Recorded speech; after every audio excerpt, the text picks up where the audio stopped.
हर जुबान पर भारत का जिक्र है।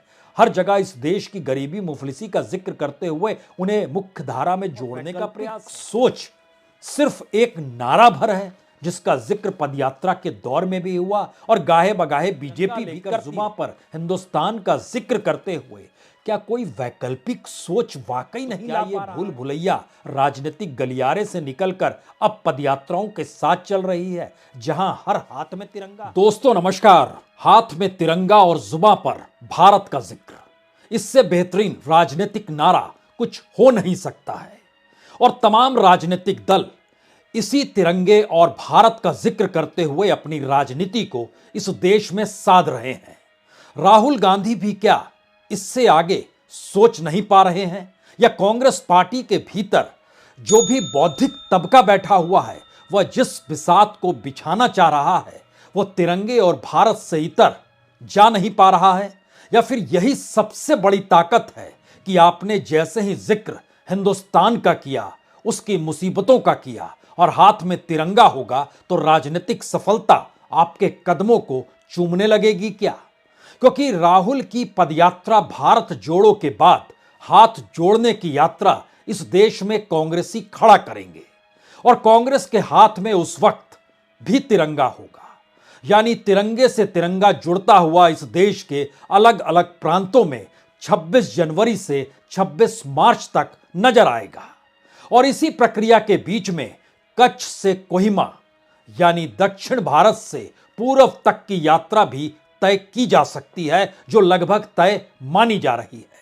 तो क्या उस वक्त भी राहुल गांधी चलेंगे और पीछे समूची कांग्रेस चलेगी? हाथों में तिरंगा होगा, जुबान पे जिक्र हिंदुस्तान का होगा और यही बेहतरीन नारा होगा।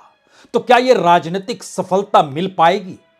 सारी कवायद 2024 को लेकर हो रही है या तिरंगे की शान, संविधान का जिक्र, भारत के भीतर लोकतांत्रिक परिस्थितियां, जिक्र किस बात का हो रहा है? महंगाई का, बेरोजगारी का, या मुश्किल हालातों का जिसमें नफरत और घृणा है? या 2024 की तरफ से कांग्रेस पूरी तरीके से आंख मूंद के चल रही है या यह मानकर चल रही है कि जो भी इससे प्रभावित है वह कांग्रेस के साथ जुड़ेगा क्योंकि कांग्रेस ही इन मुद्दों को उठा रही है? तो ध्यान दीजिए बिहार की तरफ। बिहार के भीतर हर राजनीतिक दल यात्रा पे निकल पड़ा है। वह नीतीश कुमार हो या वो तेजस्वी यादव हो, कांग्रेस अपने तौर पर यात्रा कर रही है, बीजेपी अपने तौर पर यात्रा कर रही है। छत्रपों के भीतर भी यात्राओं का सिलसिला चल निकला है, पार्टी का झंडा और साथ में तिरंगा।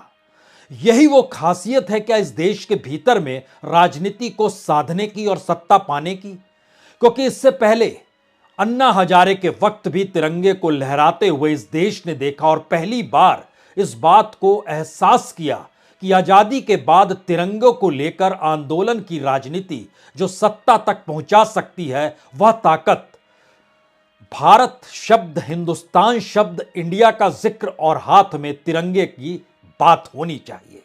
तो राजनीतिक सफलता आपको मिलती चली जाएगी। लेकिन हम आज दरअसल एक नई प्रक्रिया के साथ आपसे चर्चा करना चाहते हैं। सबसे बड़ा सवाल यह है कि कांग्रेस को जीत मिले या ना मिले, राहुल गांधी नेता रहेंगे, चाहे मौजूदा वक्त में कांग्रेस के अध्यक्ष मल्लिकार्जुन खड़गे ही क्यों ना हो। समूची कांग्रेस इसलिए चल रही है क्योंकि गांधी परिवार चल रहा है, 100 बरस की विरासत चल रही है, समूची कांग्रेस दांव पर लगी हुई है। तो क्या राहुल गांधी ने समूची कांग्रेस को दांव पर लगा दिया है इस पदयात्रा के जरिए? और कांग्रेस के पास भी कोई दूसरी दृष्टि बची नहीं कि पदयात्रा दर पदयात्रा ही अगर 2024 तक इस लकीर को खींचा जाए तो फिर सफलता मिल सकती है। ध्यान दीजिए, इसमें बड़ी ताकत है और शायद इसीलिए कल देश के गृह मंत्री जो खुद यात्रा पे निकले हुए हैं इस देश में 2024 को साधने के लिए, कल जब वह पूर्वी राज्यों में थे तो वहां से उन्होंने ऐलान किया कि 1 जनवरी 2024 को अयोध्या में राम मंदिर तैयार हो जाएगा। इनकी यात्रा का सिलसिला इस देश में धर्म और संस्कृति के आश्रय चलता है क्या? या फिर धार्मिक मूल्य भारत को कुछ इस तरीके से प्रभावित करते हैं जहां पर इस बात का एहसास हो कि धर्म आपके साथ है, हिंदुत्व आपके साथ है और सामने खड़ा कोई भी शख्स इस धर्म और हिंदुत्व के साथ नहीं है, राजनीति का यह अमूल चूल हिस्सा जो है वह बीजेपी उभार रही है। यूं ही नहीं कहा गया कि 1 जनवरी 2024 को अयोध्या में राम मंदिर तैयार हो जाएगा और उससे एक दिन पहले यूं ही कांग्रेस ने इंडिकेशंस नहीं दिए कि पदयात्रा का सिलसिला जारी रहेगा और यूं ही कल बिहार के भीतर से यात्राओं का सिलसिला निकलकर नहीं आया कि हर कोई यात्रा करेगा। जरा पहले तथ्यों को परख लीजिए, तब बात और साफ होगी, क्योंकि कन्याकुमारी से लेकर कश्मीर तक यह तो जनवरी में समाप्त हो जाएगा। उसके बाद जिस हाथ जोड़ों का जिक्र है उसमें दिल जुड़ेंगे, हाथ जुड़ेंगे, इस देश की रगों में दोबारा से नफरत और घृणा बाहर हो जाएगी। कौन सी परिस्थिति पनपेगी, क्योंकि उसके साथ अरब सागर एक तरफ यानी कच्छ के इलाके में चले जाइए और दूसरी तरफ म्यांमार की सोचिए, जहां पर मणिपुर नियुक्त है। कोहिमा तक की यह यात्रा, इस बीच में गुजरात आएगा, मध्य प्रदेश आएगा, छत्तीसगढ़ आएगा, झारखंड आएगा, बिहार आएगा, पश्चिम बंगाल आएगा, असम आएगा, मेघालय, नागालैंड और मणिपुर आएगा। पूर्वी राज्यों में चुनाव होने हैं, लेकिन इसके साथ इस देश के भीतर भी तो चुनाव होने हैं। जो राजस्थान है, जो छत्तीसगढ़ है, जो मध्य प्रदेश है, जो तेलंगाना है, जो कर्नाटक है, यहां पर भी तो चुनाव 2024 के पहले होने हैं। लेकिन उससे पहले 2024 को लेकर बीजेपी की सक्रियता क्यों एक एक सीट को लेकर बढ़ती चली जा रही है, यह बिहार से समझने की जरूरत है। क्योंकि बिहार के भीतर यात्रा का जो सिलसिला शुरू किया है बीजेपी ने, वह बहुत साफ 40 के मिशन को लेकर निकले हैं, यानी लोकतंत्र की जननी वैशाली। वहां से यह यात्रा 3 जनवरी को और किसी ने कही बीजेपी अध्यक्ष जेपी नड्डा ने शुरू की और इसी पैरेलल में मल्लिकार्जुन खड़गे समुद्र मंथन को लेकर जिस पर्वत के जरिए मथा गया था, मंदार पर्वत, ये बांका का इलाका है, वहां से 1200 किलोमीटर भारत जोड़ो यात्रा की शुरुआत बिहार में कांग्रेस के अध्यक्ष ने की। बीजेपी और कांग्रेस दोनों राष्ट्रीय पॉलिटिकल पार्टी है, लेकिन नीतीश कुमार तो मुख्यमंत्री हैं। वह गांधी जी की कर्मभूमि चंपारण पहुंच गए और वहां से वो समाधान यात्रा निकाल रहे हैं और नीतीश कुमार की इस यात्रा में जो बेतिया का इलाका या पश्चिमी चंपारण का इलाका है, वह जानना समझना चाह रहे हैं कि दरअसल चूक कहां हुई। सबको पता है 2024 से पहले वहां पर भी चुनाव होने नहीं है, लेकिन 2024 बहुत महत्वपूर्ण है। सब कुछ दांव पर लगा है, हर कोई जानता है। वहां पर अगर बीजेपी हारी तो वहां पर मतलब वो ढह के गिर जाएगी, और अगर हर हाथ में तिरंगा है, हर जुबां पर भारत है, तो जो राष्ट्रवाद की परिकल्पना नारों के जरिए और कभी कभी जिक्र सेना या धर्म के आश्रय बीजेपी करती है, उसकी काट इसी राष्ट्रवाद में छुपी है, जहां पर हाथों में तिरंगा होगा, जुबां पर हिंदुस्तान का दर्द होगा और पैदल चल रहे होंगे। यह काट दरअसल उस नेशनलिज्म के काउंटर में क्रिएट की गई है जो बीजेपी लगातार 2014-2019 खास तौर पर, जिसका जिक्र उसने किया और वह चुनाव में और आगे जीत कर चली गई।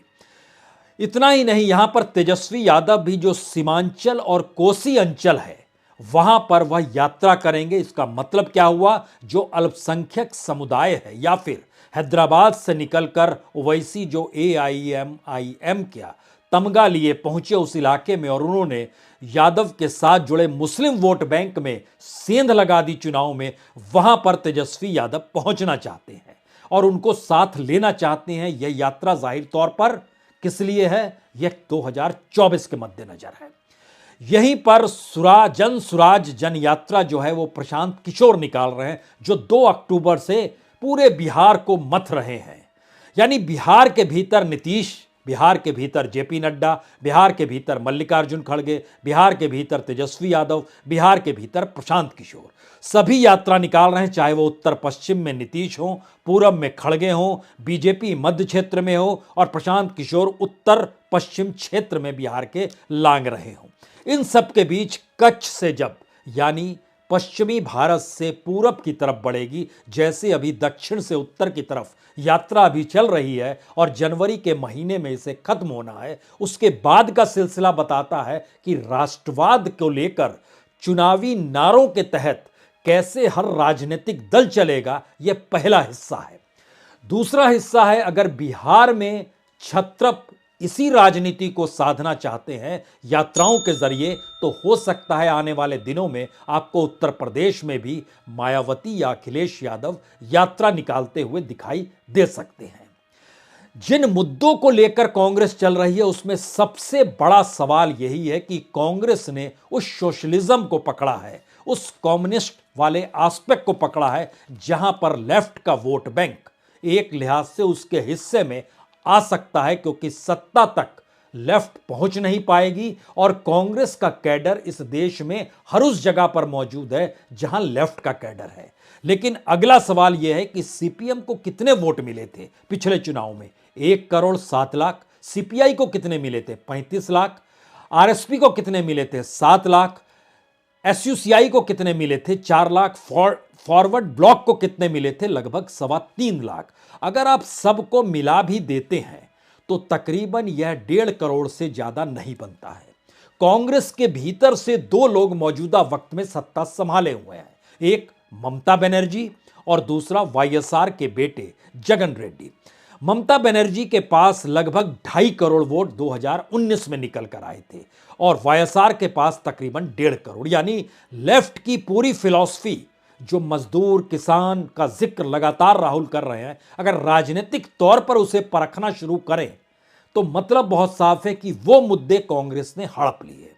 लेकिन कांग्रेस ने अपनी कॉरपोरेट, अपने चकाचौंध की राजनीति, इन सब से उतर जो अपर कास्ट और ओबीसी की राजनीति थी, इन सब से इतर जो सोशल इंजीनियरिंग की राजनीति थी, वह एक झटके में बीजेपी के पास चली गई। लेकिन इस यात्रा के भीतर राहुल गांधी क्या ये दांव खेलने को तैयार है कि 2024 तक वह कुछ नहीं कहेंगे सिवाय यात्रा के, वह दूसरी दिशा में नहीं जाएंगे?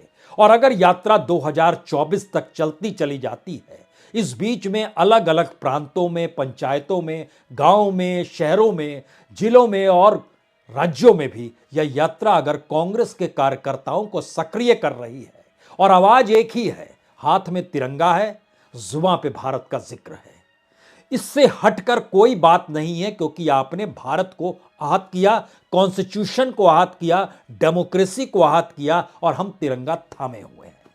इससे बड़ा नारा राजनीतिक तौर पर अगर कांग्रेस को, अगर आप लौट चलिए उस विचारधारा के तहत जिसकी खोज कांग्रेस लगातार कर रही है और राहुल गांधी जिक्र कर रहे हैं, तो आपको इस प्लान को समझना होगा और इस दाव को समझना होगा, क्योंकि 2024 में कांग्रेस की जीत या हार कांग्रेस में कोई बड़ा परिवर्तन ला नहीं पाएगी, सिवाय इसके कि एक जाती हुई पीढ़ी के जहन में यह सवाल रहेगा 15 बरस तक कांग्रेस क्यों खड़ी नहीं हो पाई।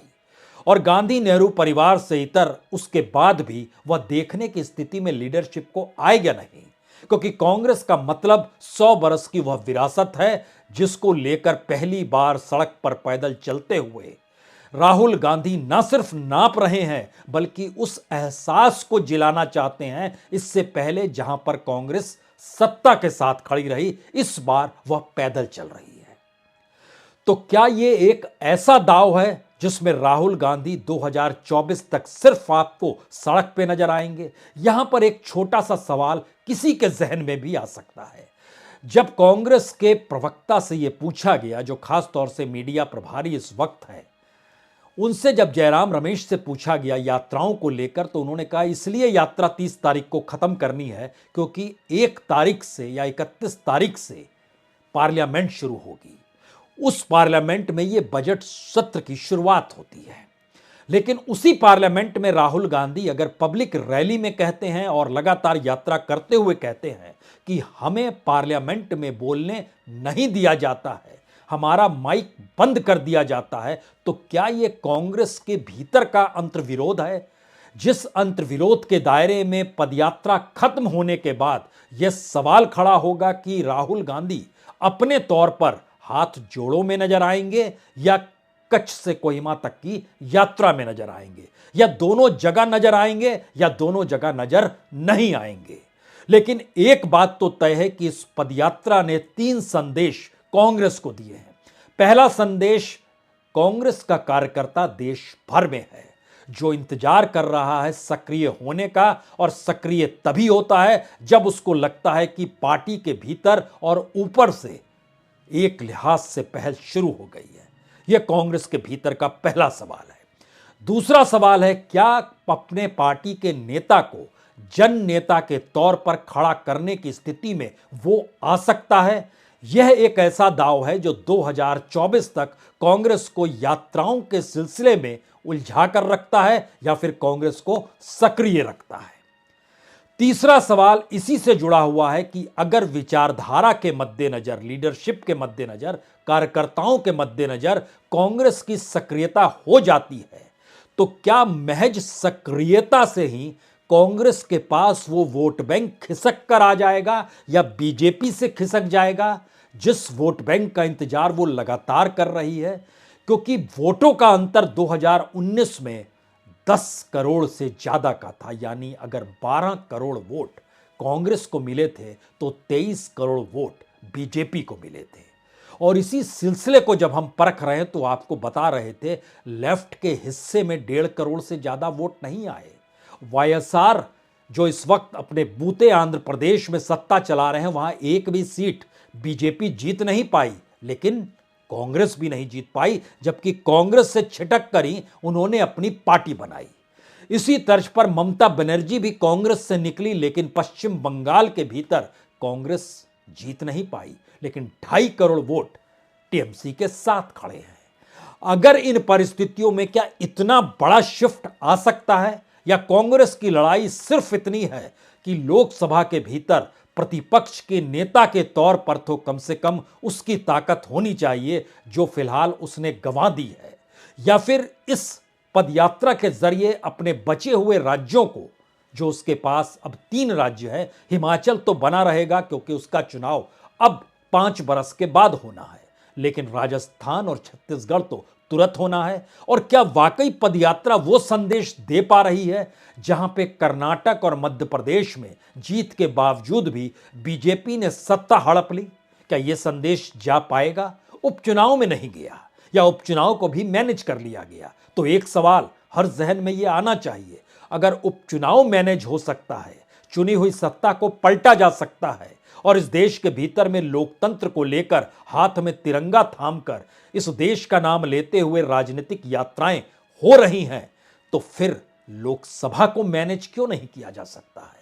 और राजनीतिक सत्ता की ताकत अगर इतनी बड़ी है कि वो राजनीतिक तौर पर अपने मुद्दों के आश्रय जनता को बहका लेती है, फुसला लेती है, मना लेती है, या फिर जतला देती है कि आप ही ने हमको चुना है, चाहे वो चीजें मैनेज क्यों ना की गई हो, तो उसके काउंटर में कौन सी परिस्थिति है जो कांग्रेस को खड़ा करेगी? कौन सी स्थिति है जो अलग अलग राज्यों में अपनी अपनी ताकत बचाने या जनता के साथ जुड़ने के मद्देनजर पदयात्रा हो रही है? लेकिन एक सवाल जो सबसे महत्वपूर्ण है वो सत्ता के लिए और विपक्ष के लिए।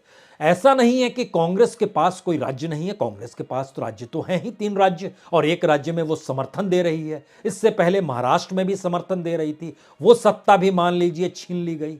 लेकिन इन राज्यों के भीतर के अंतर्विरोध और बीजेपी शासित राज्यों के भीतर के अंतर्विरोध, जहां पे जनता की हथेली खाली, गरीबी ज्यादा, मुफलिसी ज्यादा, और इन सब के बीच विधानसभा या लोकसभा के जरिए नीतियां नहीं बन पाती हैं जो नीतियां लोगों का हित साध सके, तो फिर कोई जन नेता कैसे बन सकता है? तो क्या राजनीतिक ताकत मिलने के बाद जन नेता बनने का प्रलाप किया जाए, जैसे प्रधानमंत्री मोदी को लेकर जन नेता बनाने का प्रलाप बीजेपी करती है, और कितना खर्च कर देती है इस प्रलाप को बताने और दिखाने में? और अगर नहीं बन पाते हैं तो काउंटर में जो भी फोर्सेस है उसको खारिज करने के लिए भी और खत्म करने के लिए भी प्रचार का प्रोपेगेंडा खड़ा किया जाता है। क्या यह स्थिति है? या दूसरी स्थिति, अगर आपके पास कोई इस देश को गढ़ने की योजना नहीं है कि मोदी सत्ता के चंगुल से जब हम भारत को निकाल लेंगे हाथों में तिरंगा लिए हुए, इस देश को कैसे बनाएंगे, उसका कोई मॉडल अगर आपके पास किसी रूप में नहीं है, तो फिर मुश्किल है। क्या ये कांग्रेस के साथ कहा जा सकता है, या फिर इसके इतर ये कहा जाए कि जो केजरीवाल ने मॉडल बनाया उस मॉडल के साथ हर हाल में चुनाव जीतने का मंत्र लेकर जब वो चले कि चुनाव तो हमें जीतना है, चाहे कभी गेरुआ वस्त्र पहनना पड़े, चाहे भगवे के रंग में आ जाए, चाहे गाली गलौज करनी पड़े, चाहे किसी भी स्थिति में आ जाए, क्या ये मॉडल चलेगा? या ममता बनर्जी जो क्षेत्रीय ताकतों के साथ अपनी मौजूदगी का एहसास कराती है, या वाईएसआर जो अपनी ताकत का एहसास कराते हैं, इनका कोई मॉडल है? मुश्किल आ जाएगी, क्योंकि इस देश के भीतर का सच कितना विभत्स है ये इस रूप में समझिए कि नेहरू के जमाने में इस देश के जो पिछड़े जिले हुआ करते थे, नेहरू के दौर में प्लानिंग कमीशन ने 75 जिलों का जिक्र किया था, और आज की तारीख में वही 75 जिले बटकर लगभग 125 जिले आ गए हैं, जिसको नीति आयोग एस्पिरेशनल डिस्ट्रिक्ट कहता है और प्राइम मिनिस्टर कहते हैं इनको मेन स्ट्रीम से जोड़ेंगे। लेकिन जरा देखिए, बिहार में गठबंधन की सत्ता, वहां के 13 जिले इस देश के सबसे गरीब पिछड़े मुफलिसी जिले के तौर पर हैं। झारखंड के 19 जिले, यानी समूचा झारखंड ही समा गया, जिसकी हालत है, जहां पर गठबंधन की सत्ता और वहां पर कांग्रेस का साथ। छत्तीसगढ़ और राजस्थान, छत्तीसगढ़ के 10 जिले, राजस्थान के 6 जिले, वही हालत जो एस्पिरेशनल डिस्ट्रिक्ट की कतार में खड़े हैं। उड़ीसा के 10, जहां पर नवीन पटनायक बीते बरसों बरस से सत्ता संभाले हुए हैं, लेकिन नाजुक स्थिति तो बरकरार है। आर्थिक विपन्नता वहां पर बहुत ज्यादा त्रासदीदायक है। ऐसा नहीं है कि ममता बनर्जी के यानी पश्चिम बंगाल के 3 जिले, या फिर बीजेपी शासित राज्यों में ऐसा गुजरात तक के 3 जिले हैं, मध्य प्रदेश के 8 जिले हैं, उत्तर प्रदेश के 5 जिले हैं बीजेपी शासित राज्यों में। यानी गवर्नेंस के जो तौर तरीके हैं इस देश की इकोनॉमी को चलाने और संभालने के, क्या किसी पॉलिटिकल पार्टी में कोई अंतर नजर नहीं आता है? तो हाथों में तिरंगा लेकर जुबान पर हिंदुस्तान का जिक्र करते हुए क्या कोई वैकल्पिक सोच वाकई नहीं ला पा रहा है? और वैकल्पिक सोच सिर्फ एक नारा भर है, जिसका जिक्र पदयात्रा के दौर में भी हुआ और गाहे बगाहे बीजेपी भी करती रही है। तो क्या ये भूल भुलैया राजनीतिक गलियारे से निकलकर अब पदयात्राओं के साथ चल रही है, जहां हर हाथ में तिरंगा है, हर जुबान पर भारत का जिक्र है, हर जगह इस देश की गरीबी मुफलिसी का जिक्र करते हुए उन्हें मुख्य धारा में जोड़ने का प्रयास है, जबकि मुख्य धारा के पूरे संवैधानिक इंस्टीट्यूशन को सत्ता ने हड़प लिया और हर कोई एक ही राग में समा गया। अब यहां पर सबसे आखिरी सवाल, जो सबसे महत्वपूर्ण सवाल है, अगर राजनीतिक व्यवस्था यही है तो उसका एक हिस्सा जरा समझ लीजिए। लालू यादव के बेटे तेजस्वी यादव, मुलायम सिंह के बेटे अखिलेश यादव, बीजू पटनायक के बेटे नवीन पटनायक, करुणानिधि के बेटे स्टालिन, शिबू सोरेन के बेटे हेमंत सोरेन, प्रकाश सिंह बादल के बेटे सुखबीर बादल, बाला साहब ठाकरे के बेटे उद्धव ठाकरे, शेख अब्दुल्ला से होते हुए उमर अब्दुल्ला तक आ जाइए, और मुफ्ती साहब की बेटी महबूबा बोमई के बेटे एसआर बोमई। क्या समझ रहे हैं आप? राजनीति के इस खोखलेपन को सेंध पाने की स्थिति में पदयात्राएं आएंगी, राहुल गांधी नया दांव चलेंगे, कांग्रेस की सक्रियता बढ़ेगी, और इन तमाम परिस्थितियों से जनता क्या जागृत हो जाएगी और इस राजनीतिक व्यवस्था की उस चक्रव्यूह को तोड़ पाएगी, जहां पर लगता ऐसा है सत्ता के लिए हर कोई कहीं किसी को मूर्ख तो नहीं बना रहा है इस देश को। तो क्या जनता को खड़े होना है, या 2024 के बाद 1-2 साल के बाद इस देश की जनता जिस परिस्थिति में खड़ा होगी वो डराने वाला तो नहीं है? सोचिए। बहुत बहुत शुक्रिया, बहुत बहुत शुक्रिया।